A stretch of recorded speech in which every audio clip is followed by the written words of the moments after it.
All right, we are live for our 3 o'clock live stream. Thank you, anybody who is joining us right off the bat. If you can see and hear me okay, go ahead and leave me a like or leave me a comment.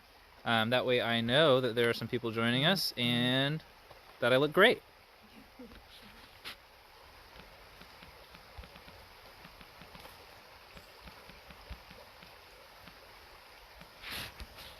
All right. Awesome. So, all right, I see we've got somebody joining. We'll give a couple minutes to let some people trickle in, but I am going to go ahead and get started before we dive right into the meat of this. My name is Kyle. I'm a park interpretive specialist for California State Parks. Awesome. I see comments coming in. Thank you. Love it. Today I'm out at Prairie Creek Redwoods State Park, actually standing right next to Prairie Creek. This is on the north coast of California, just south of the Oregon border. This is part of Redwood State and National Park. Today we have something really special. We have... hello, everybody. Thank you for tuning in. Hi, Robin. Hi, Daniel. Thank you for being here. We appreciate you guys. So there's something really special for you guys. If anyone has ever been interested in a career with state parks or wonders what it's like to work for state parks, I have with me today Ashley Disney, who has worked in a number of different departments within state parks. 6 different departments she's signing at me. What? 6 years. 6 years working in state parks. So she has extensive knowledge of kind of all of the different things you can do as a career within the parks. So I'm going to be asking her a few questions, and as always, if you guys have any questions as well, please pop them down into the chat. Ashley is a great resource if you have any questions about working in just about any department within California State Parks. It is more than just the interpreters you see talking to you, and it is more than just the law enforcement you see out in the parks. There's a whole behind-the-scenes thing going on to keep us up and running all the time. So we really appreciate her work, and I think that we are in store for a pretty spectacular conversation today.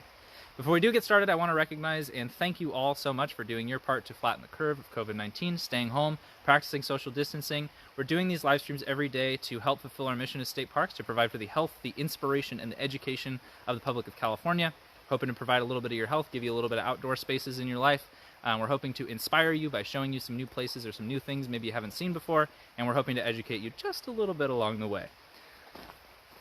We are also following social distancing guidelines here. Me and Ashley are well over 6 feet apart. We're cleaning and sanitizing any shared equipment before and after our programs, and all of that great kind of stuff.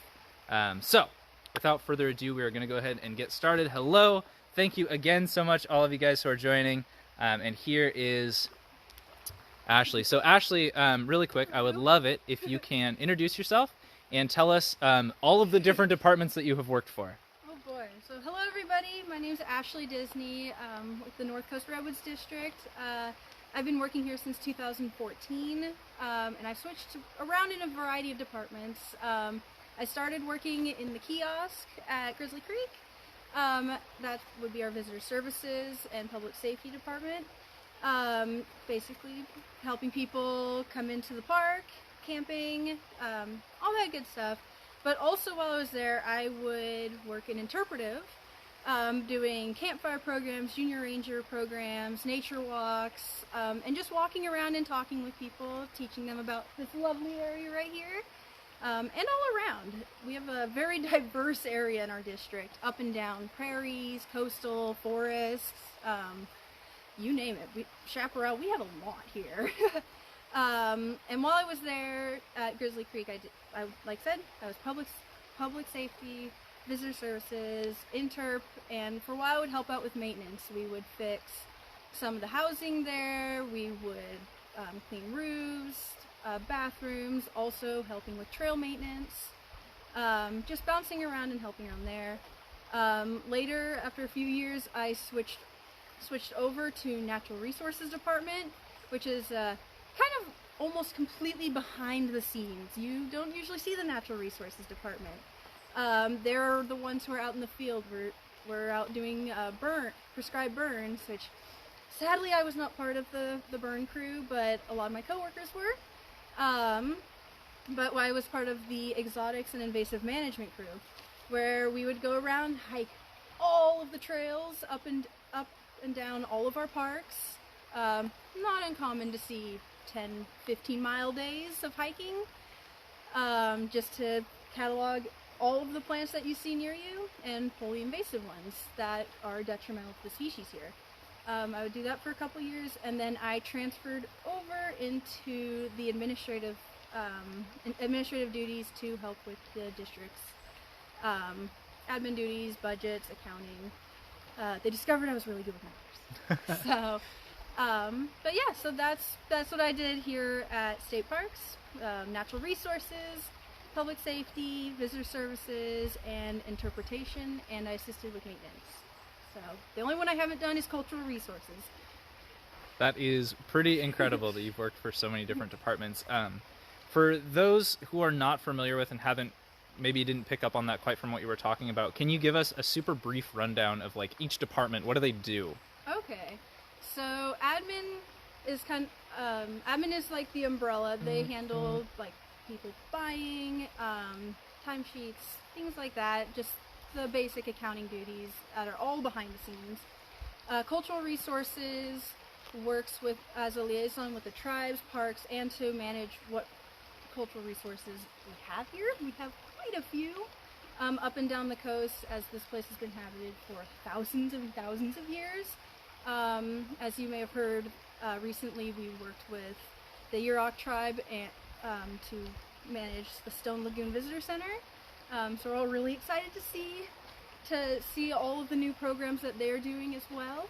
So that's cultural resources. Facilities maintenance, they basically keep our parks alive, and it's the foundation. So it's like the trails. They make facilities maintenance. They work on the roads, the trails. We do a lot of road decommissionings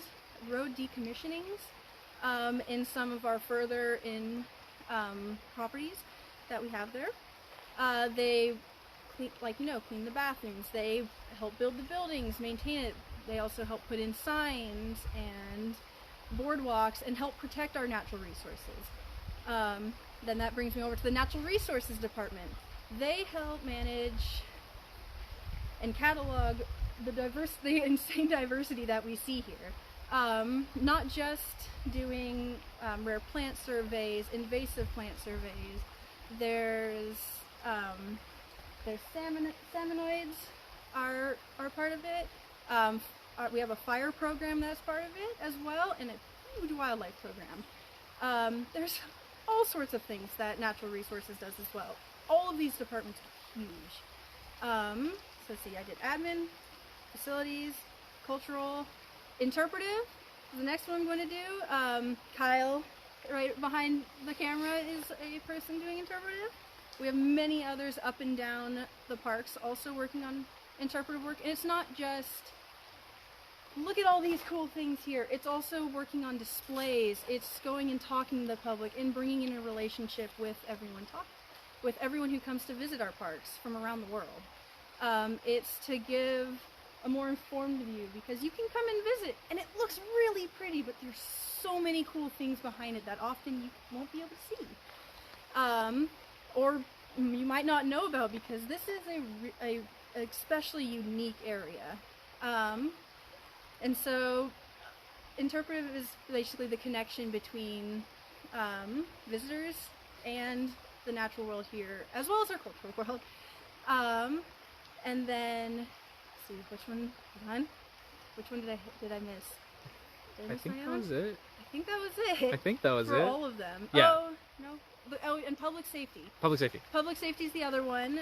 They're public safety and visitor services. This is the people who work in the kiosk.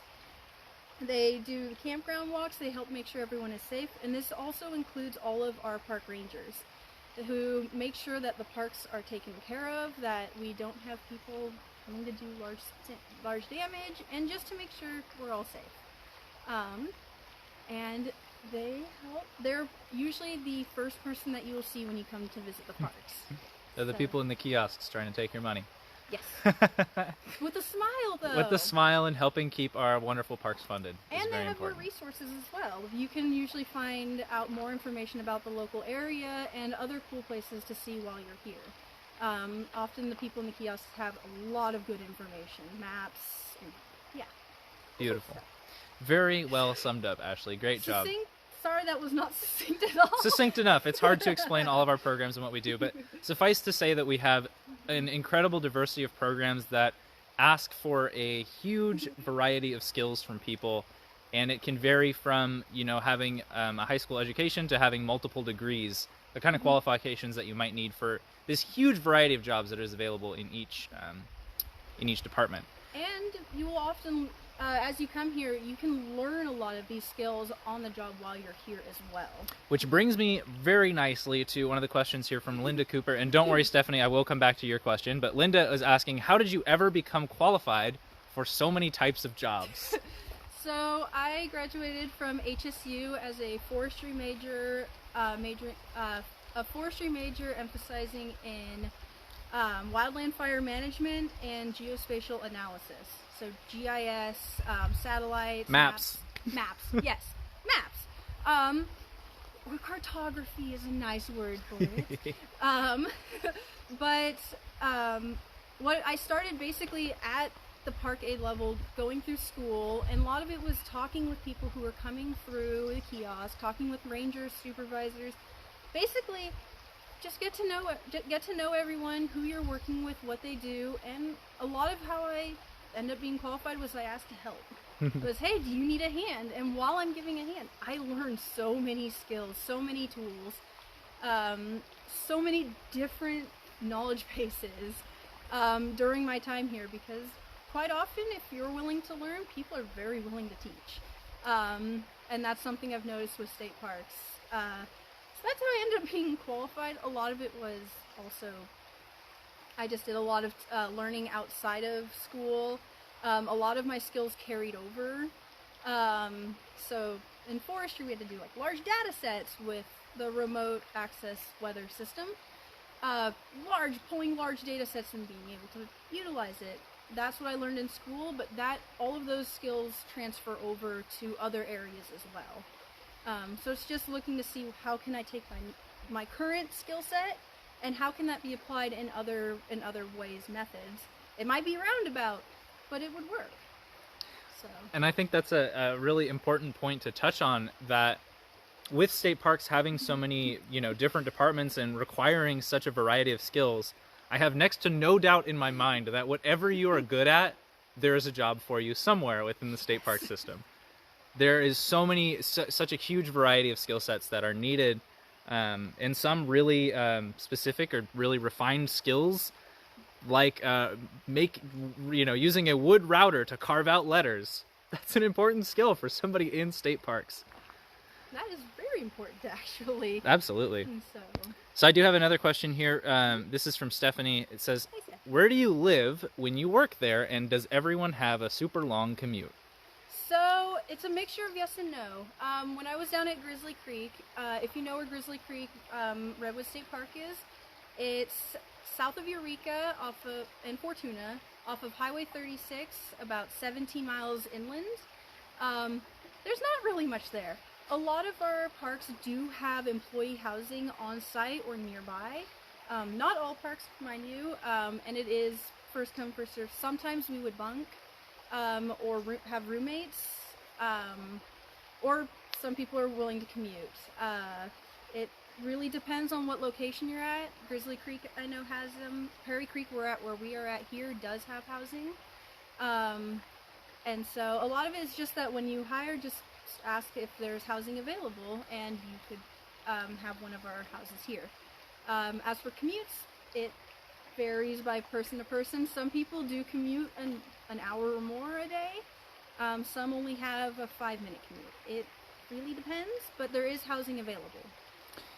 I'll also say that it's occasionally varied. For my position personally, I have the capacity to work in any of the 22 state parks we have up here on the North Coast. And those vary from being 5 minutes away from my house to being 2 hours away from my house. And so depending on your job and depending on the unique situation that you might be in, my normal commute is a half an hour, but I might be commuting up to 2 hours in a day. And doing that round trip, I might be driving almost all day. Yeah, and for me, my commute is 20 minutes a day, but when I was working at Grizzly, I would be there for half the week, and then I would have an hour commute one way. One way every day. So it really varies. As I said, we're a very diverse district, so it kind of depends on which place you're at. I like that. We have a question from Robin here that says, are there jobs for those of us who are allergic to everything in the great outdoors? Yes, there are, because admin. We are not indoors, or not outdoors a lot. We're usually indoors. So yes, there are jobs available. They're just slightly more limited, as there are only a couple seasonal jobs available. Whereas in facilities or natural resources or public safety, there's a lot of seasonal jobs. So it's a little more difficult, but yes, there are. So something I wanted to note too, just in talking about this seasonal versus like full-time and regular work, for people who aren't familiar with that, can you tell them a little bit about how, like that is a really common place to start for people is with seasonal work. Can you explain a little bit about how that happens? So seasonal is basically where you get to come on, you get to work for what we call a season. Our busy season's usually Memorial to Labor Day. So May to September is our usual busy season, and that's what we call the seasonal. There are a lot of people who work only during that time, or as school allows. A lot, especially the seasonals who work up here, they work in between the semesters during summer, or sometimes they work in between the semesters during winter. A little bit rare on that one. But basically, you come and work for us just for that period of time. It still is, it's a more variable schedule. It can be between, honestly, 20 to 40 hours a week. Often during the busy season, almost always 40. And as varies. The schedules are very flexible depending on which unit you're at, your supervisor, and also where you're at as well. And so, yeah. And then there was another part to that question, so I remember what it was. Just that you summed it up really well, and just want to say again, those of you guys who are students, maybe in college, wanting to start a career with state parks, but thinking you don't have the time to invest in it yet, getting a foot in the door with seasonal work is a really good way to get started within the district. And I will note as well that technically my position is seasonal. It's reoccurring. It's year-long. I work part-time, but my season is spread throughout the entire year, and then it refreshes every year. So I am technically working all year long, but as seasonal staff. So these seasons are hugely variable depending on what your need is, what the park's need is. So it's always a great idea that if you're thinking about it, to look and see what's available. And I'd also want to mention, coming around, is that everyone has the option to keep coming back year after year. After you're hired with us, you can end your season and then the next year come back to your supervisor and ask, hey, can I come back on again? And if they say yes, you can start working usually that day. And I'll variable though. Put into with what I heard, that is, as long as the position is available and you didn't officially resign when your position concluded, you are still technically employed, and you can basically come right back into the same position, which is pretty amazing. I know we have one staff member who works down in Humboldt Redwoods, Shanna, who does our is going to be doing live streams as well. She works at an orchard the rest of the year and just comes and works our summer seasons, helps us out, and then goes and tends the garden for the rest of the year. I just think that's so awesome. It looks like we're not having a whole lot more questions coming in here, but if you guys do have any more, please feel free to pop them down in the chat. But I have a question for you, Ashley, and my question is, of all these departments, maybe not your favorite, but what's one of the most memorable experiences you've had working for the parks? Oh boy, there's just so many between all of them. I mean, there's working at there's the natural resources, working up at Mill Creek Valley and seeing 3 bears down at the bottom of a quarry, and them just watching all the fog just roll in. There's that memory. There's one at, Grizzly Creek, seeing all of the seeing the hooded mergansers come through. There's otters. Every now and then there'll just be a bald eagle that'll just lazy fly through the valley. Admin, we come and visit all the other parks, and we all get a little happy and zany, and we get to see everyone, say hi. One of the ones that always love is I get to come and see the visitors. One of the fun ones was playing a game it's the food chain game, doing an interpretive program on the food chain, and it was having all of these kids, and they were the food chain, and they were all laughing and playing, and it was just really fun to see that. There's too many to really pick one, because each chapter has its own highlights. It's constantly changing, and there's always these new fun things happening. That's so awesome, Ashley. And did you catch that, Robin, on your question? Even though she's working in admin, gets to go outside, gets to go visit the parks every once in a while. We have another question from Robin here that says, do you get to go into all of the California state parks for free because you're employees? So, I want to say no, partially because it's more of an honor thing. I want to support the parks, and so I actually want to play. Sometimes they would. They're like, "Oh, I recognize you can go in." No, I don't want to, because I want to support the parks. I know our parks always need more funding to help and bring all these neat programs out to help improve our land and to help bring people here. So sometimes yes, but officially no.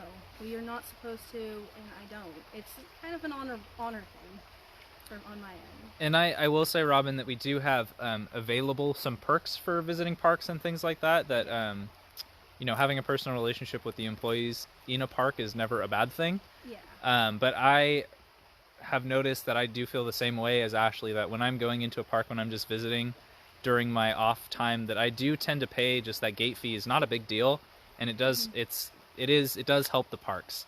And so even camping, sometimes we can get reservations, kind of, maybe, again, knowing people, but I'm also fine paying that camping fee because I do want to support the organization that I work for, even if we have some perks available. Don't necessarily always use them. Plus, getting to go around these parks just in a work day is an awesome kind of perk in and of its own, is getting to be out here. We do have another question here from Paula. It says, are there lots of opportunities for older people? Doesn't feel old at 33, but often sees positions with the cutoff at 30. Yes. Yes, there is. Wait, there's a cutoff at 30? I don't know. That also quipped my interest. I'm not apparently certain on what that was, unless maybe park rangers, but I don't think that either. I'm imagining maybe park aide positions, or although there's some older park aides that I've met too. We have people of all ages who work for us. I know that we have several 60, 70-year-olds who do work for us, and they come back and visit us. We do have a lot of older and retired people who do actually camp host for us, which is, it's not a paid position, but it's also, you have free utilities camping while you're here. So yes, we have plenty of opportunities for older people to work with us. Park aides, senior park aides, maintenance aides, senior maintenance aides, everyone can come back. And if you have a really good skill set, you can always come in as to assist as well. But yes, we definitely have plenty of opportunities for people in the higher age bracket. And I just want to note, those positions that Ashley was listing that are have senior in front of them, senior park aide and things like that, it's not referring to age, but is simply referring to experience. It's like pay tiers that you're not necessarily categorized as a senior park aide if you're older. Office person working. Just wanted to note. You're great. Great. I do have a question for Sharon, and you from Sharon, and you kind of already started to cover this. It said, "Are there volunteers at the parks?" Yes. Oh, we have a huge volunteer program. Yes, we do. We have short-term volunteers, which are basically you come in once or twice and you sign the form. And then we have our long-term volunteers, which is you sign a little bit of a larger packet, but that lets you, basically, you can come into the parks, you get your own patch as a volunteer patch or hat, I believe, right? Yep, we got hats. Perfect. Yes, you do, as a volunteer, when you're volunteering, you do come in for the park for free, and you can work on a variety of things. It depends on who you're volunteering with. With natural resources, you can be doing mapping, GIS. You could do weed pulling. You could work on the native plant garden. I'm not certain about maintenance's volunteer positions. I don't know any at this time. But yes, we definitely have volunteer positions. And on that side note, we usually have like a ivy pole, beach pole at Trinidad State Beach and Patrick's Point. I don't know how well those are going since things are slowly opening up. Yeah. But usually every month we have at least one big volunteer day with natural resources, and you can volunteer really with most parks or people. You just have to ask about the volunteer program. Kyle is a very good resource to put in the right Thanks way, for throwing me under the bus there. I do want to say about the cleanups, they are not going on right now due to social distancing and COVID and all of that, but we are starting to increase access. So they will be looking at kind of how to we will be looking at how to modify that to make it safe for people to participate. And I will say one of the big perks for that is it's just a day-long volunteer event. I don't think you need to stay for the entire thing. And you get a day pass afterwards. So depending on the park that you worked in, you get a pass to come back for free to actually enjoy it. So it really great, kind of an immediate reward for just doing a little bit of volunteer work if you're interested in that kind of short-term volunteer opportunity. And I see your question there, Sharon. How do we find out where to volunteer? So it is great to know, kind of get an idea of what kind of park you want to volunteer for, because in general, they can kind of set you up depending on different departments' needs on volunteering wherever you want. I got an email from people interested in volunteering at an azalea reserve near their house, contacted the trail crew and figured out kind of what they would need, hooked them up together, and bam, volunteer opportunity, custom made. So if you want to volunteer, I will put some more information down in the chat on how to get connected with that, because that is a great question and kind of one for me personally. I don't know exactly where's the best venue to send people for a catch-all, so I will get a better resource for you and pop that down in the chat.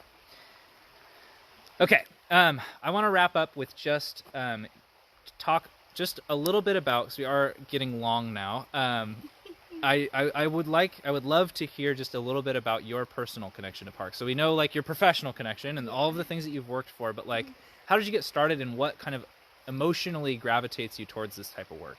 Oh man, parks, they actually kind of provide the foundation for who I am actually. Because as I was growing up, I did not have the easiest childhood. But every year, my entire family would get together to visit Yosemite for a solid week in the middle of summer, and throughout the year we'd visit other parks that were locally nearby. I grew up in Southern California, so we would visit Angeles National Forest, we would visit the open spaces in Cosca, we would visit several other parks, and a lot of it was, those were the happiest memories for me growing up. And I would just always feel a connection because you're out here in the wilderness, you get to see all these different amazing things. Our parks are so diverse.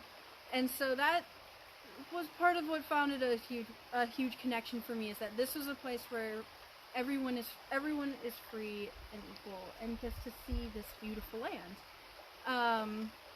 And that was part of what formed the basis for me. And since I was little, one of my lifelong goals is I'm going to go work for the parks. I'm going to be a ranger. And me being little, the ranger was the person at the very front who we first met wearing the hat. What we would know as our park aides. So I definitely reached my childhood goal 6 years ago when I started working for the parks, and at that point I was like, I want to see what else I can do. How can I better the parks? How can I give that same experience to other people, children, visitors, everyone who comes and visits, and inspire them to see the world, try to understand it, and just enjoy what we have here. What we have on this planet is amazing. It is stunning, and I want to try and make that as a positive place as we can, because those experiences are invaluable, and especially growing up to have these experiences, I am incredibly blessed and privileged to have that experience. So I want other people to have that as well. And so that's what led me to working with parks. Beautifully answered. Thank you so much for all of your time and for sharing with us. Really appreciate you taking the time to talk to me, at least, but all of these people as well. Really appreciate you taking out the time to do that and answering all these questions and being such a good sport for me throwing interview questions at you that you had no time to field. Okay. Pretty spectacular. I'm going to flip the camera back around here, and I did just want to say I saw Robin. Thank you, Robin, for popping in a link to the volunteer PDF. This is the volunteer sheet that you can fill out, talking about your interest and things like that. This is kind of where you would start, and I will get you a better resource on where to send that if it's not right on the sheet, just to make sure that you guys have kind of all the steps. If you want to get involved in volunteering, I want to provide that for you. I want to make sure that you can do it, because that is a really great opportunity, and for those of you guys looking for that, let's do it. That sounds amazing. So thank you guys all again so much for joining. Just wanted to flip through here and make sure that there wasn't any more questions. I'm loving the conversation going on here as well, trying to help each other out with connecting some resources. And thank you again. I know that there are a number of you who are regularly watching these, who are returning. Thank you for being supporting this, and thank you extra much for those of you guys who are kind of bridging the gap with my extra little bit of research. There are a couple of you who are really on it about providing resources, links, additional information where I can't look stuff up in the middle of a live stream, and you're doing it for me. That's amazing. I appreciate it so much. You guys are amazing. It's so wonderful to have this connection with you guys, even if it is just through Facebook.